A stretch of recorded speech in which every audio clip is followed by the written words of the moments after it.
system. Millions died. Countless others forced from their homes. We're not talking about suffering in some abstract sense, are we? This was real. Every life lost, every dream shattered. It mattered. And it's facing this immensity of suffering that Lewis starts to question not just God, but life itself. He's got this analogy he uses really powerfully. He talks about life being like a dead road. It doesn't matter how long you walk it, short or long, it all leads to the same place, death.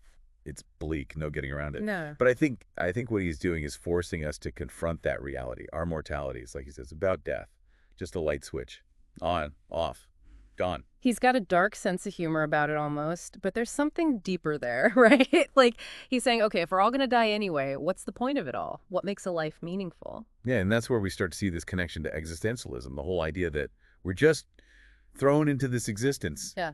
No inherent meaning, no preordained purpose. So instead of looking for answers in religion or tradition, existentialism says, make your own meaning. Even if the world seems absurd, even meaningless. Exactly. You've got the freedom to define what matters to you, what has value. And that comes with responsibility. That's the key. Now, it's important to note, Lewitt's not saying life is meaningless, but he is saying that the meaning isn't just handed to us. We have to find it. And for him, this wasn't just some intellectual exercise, you know. This was personal. The war, it changed him, forced him to re-examine everything. God, faith, what it means to be alive.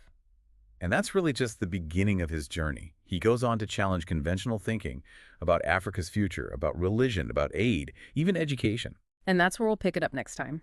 We're going to dig into some of Lewitt's more provocative ideas, his vision for a better future for Africa and for all of us.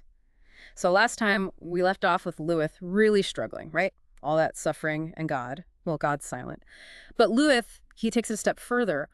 What if, instead of waiting for God to fix it, we took responsibility ourselves? It's a bold question, yeah. Yeah. And it leads him some pretty bold conclusions, especially when you're talking about Africa's future. He really challenges the usual thinking there. This is what got to me. He says Africa's relying too much on prayer, on foreign aid. Like it's holding them back from standing on their own 2 feet. He actually suggests, get this, a 200-year break from religion for Africa, just to focus on practical solutions.